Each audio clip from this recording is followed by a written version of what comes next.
This is the Pierre Berton Show. Bruce Lee, Mandarin Superstar, production 1892, recording December 9th, 1971, in Hong Kong.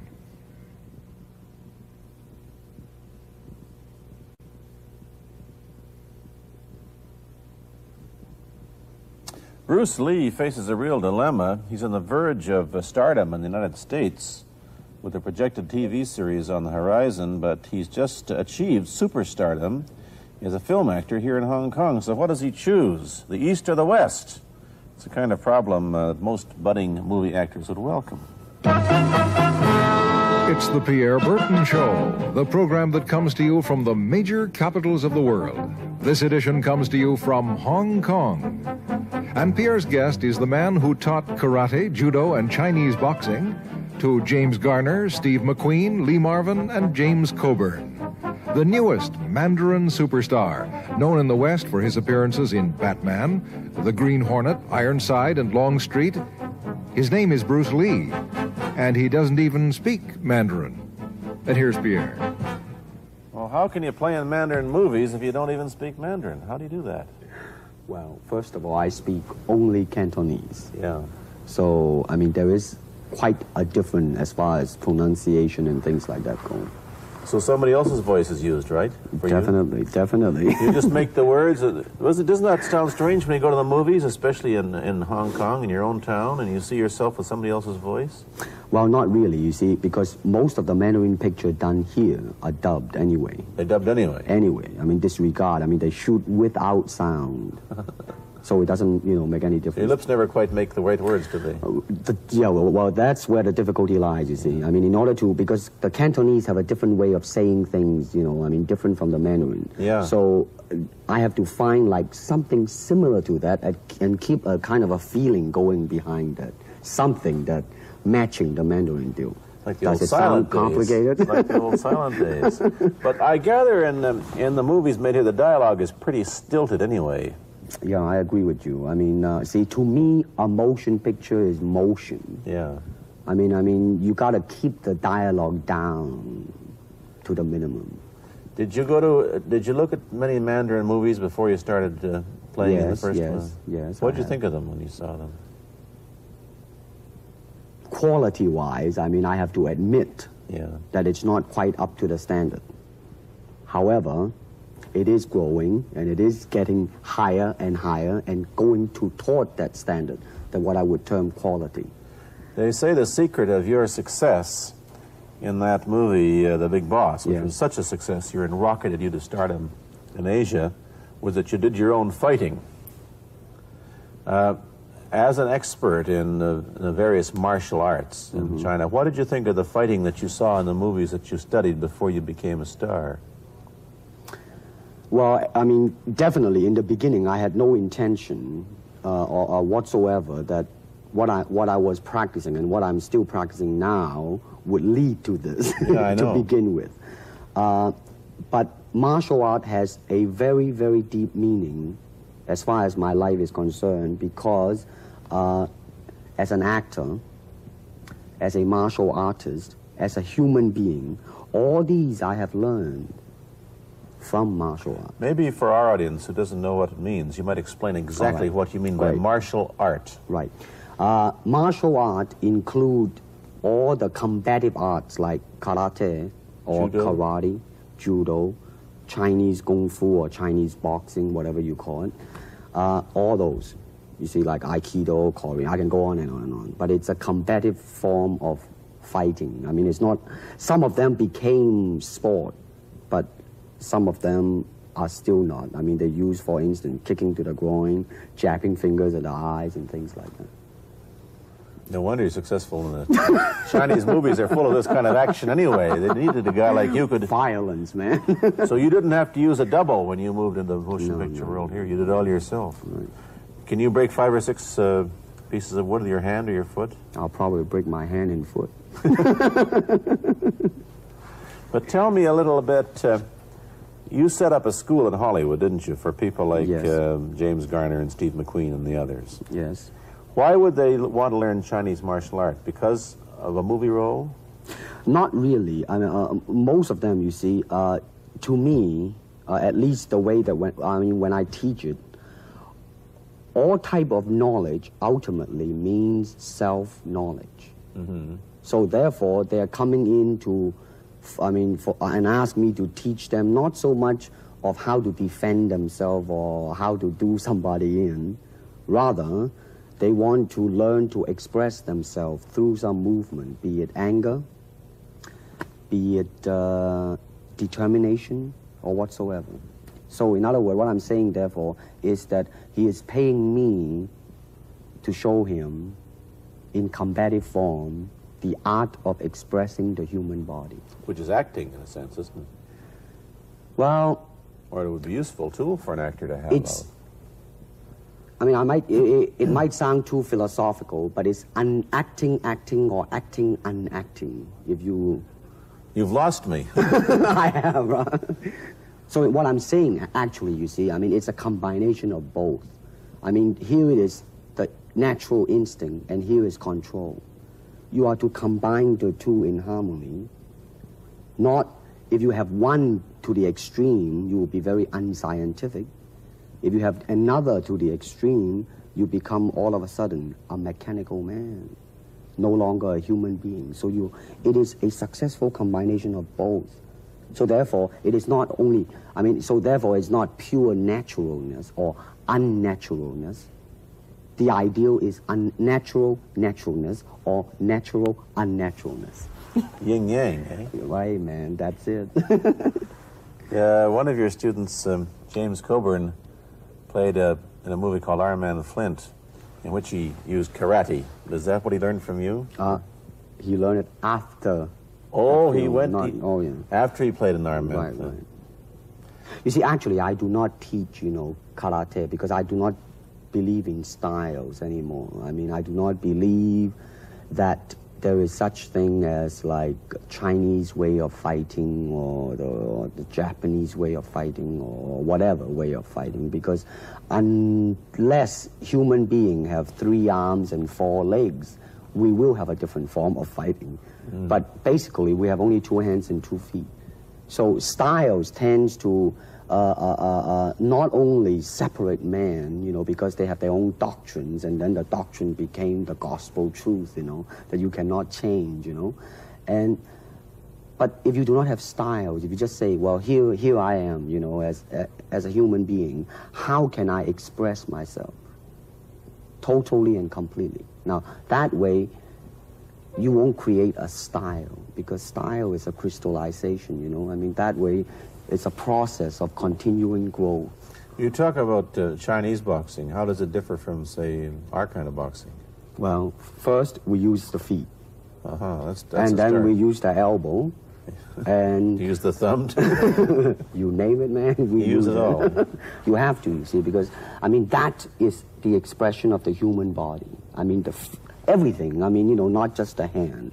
And when you're talking about combat, well, if it is a sport, now you're talking about something else. You have regulations, you have rules. But when you're talking about fighting as it is, no rules. With no rules. Not real fighting. Well, then, baby, you better train every part of your body. And when you do punch, now I'm leaning forward a little bit, hoping not to hurt any camera angle. You got to put the whole hip into it and snap it and get all your energy in there and make this into a weapon. I don't want to tangle you in any dark that right now. You came at me pretty fast there. What is the difference between Chinese boxing and what we see these young men doing at 8 o'clock every morning on the rooftops in the parks called shadow boxing, which they're always... Well, actually, you see, that is part of Chinese boxing. It is. There are so many schools. Everybody here seems to be, going like this all the time. Well, that's good. I'm very glad. I'm very glad to see that, because at least somebody is caring for their own body, right? Yeah. That's a good sign. Well, it's a kind of a slow form of exercise, which is called Tai Chi Chuan. I'm speaking Mandarin just now. Yeah. Cantonese Tai Chi Chuan, okay? I see. And it's more of an exercise for the elderly, not so much for the young. Give me a demonstration. Show me. Can you do a little bit of it? Just so the hand-wise, it's very slow. Oh, is it? and you push it out, but all the time you are keeping the continuity going. Bending, stretching, everything. You know, suppose, you know, I mean, you just keep it moving. It's like a ballet dancer there. Yeah, it is. I mean, to them, you see, the idea is running water never grows stale. So you got to just keep on flowing. Of all your students, famous, James Garner, Steve McQueen, Lee Marvin, James Coburn, Roman Polanski, which was the best? Who adapted best to this Oriental form of exercise and defense? Well, depending, okay? Now, as a fighter, Steve McQueen, now, he is good in that department because that son of a gun got the toughness in him. Yeah. I mean, see it on the screen. I mean, he would say, all right, baby, here I am, man. Mm-hmm. You know, and he'll do it. Yeah. Now, James Coburn is a peace-loving man. Yeah, I met him.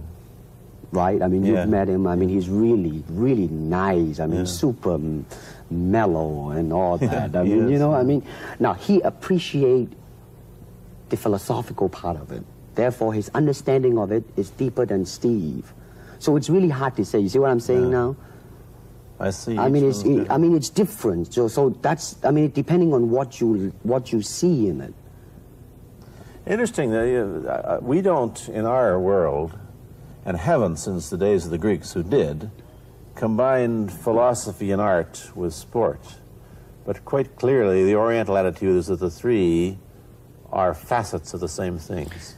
Man, listen, you see, really, to me, okay, to me, ultimately, martial art means honestly expressing yourself. Now, it is very difficult to do. I mean, it is easy for me to put on a show and be cocky and be flooded with a cocky feeling and then feel like pretty cool and all that.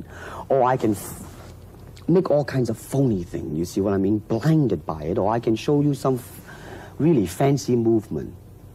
But to express oneself honestly, not lying to oneself, and to express myself honestly, now, that, my friend, is very hard to do. And you have to train. You have to keep your reflexes so that when you want it, it's there. When you want to move, you're moving. And when you move, you are determined to move. Not taking 1 inch, not anything less than that.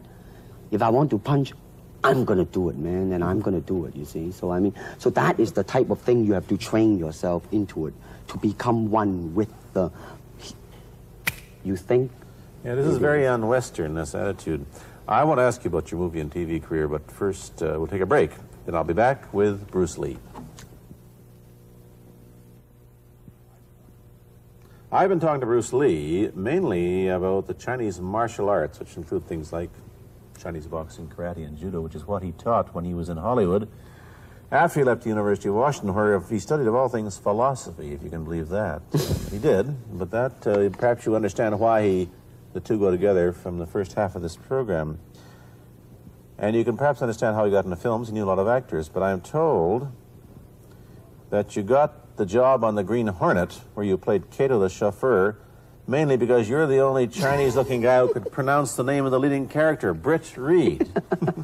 I meant that as a joke, of course. And it's a heck of a name, man. Yeah. I mean, every time I said it at that time, I was super conscious. I mean, really now, that's another interesting thing, huh? Let's say if you learn to speak Chinese. Yeah. And it's it's not difficult to learn and speak the word. The hard thing, the difficult thing, it's behind what is the meaning, what brought on the expression and feelings behind those words. Like when I first arrived in the United States, and I look at a Caucasian, and I really would not know whether he was putting me on or is he really angry, because we have different way of reacting to it. See, those are the difficult things, you see. It's almost as if you came upon a strange race where a smile didn't mean what it does to us. In fact, a smile doesn't always mean the same, does it? Of course not. Yeah, I just thought of that.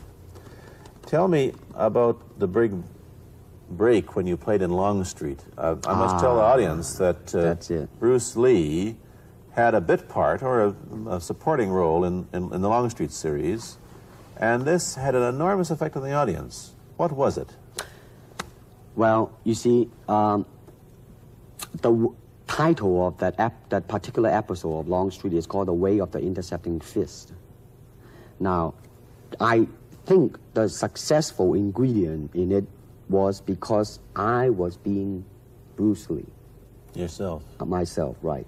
And did that part, just express myself, like I say, honestly express myself at that time. And because of that, I brought, favorable mentioning in like New York Times, which says like the Chinaman, who incidentally came off quite convincingly enough to earn himself a television series, and so on and so on and so forth. Can you remember the lines by Sterling Siliphant, the key lines? He's one of my students, you know that? Was he too? Yes. You've had everybody as your student.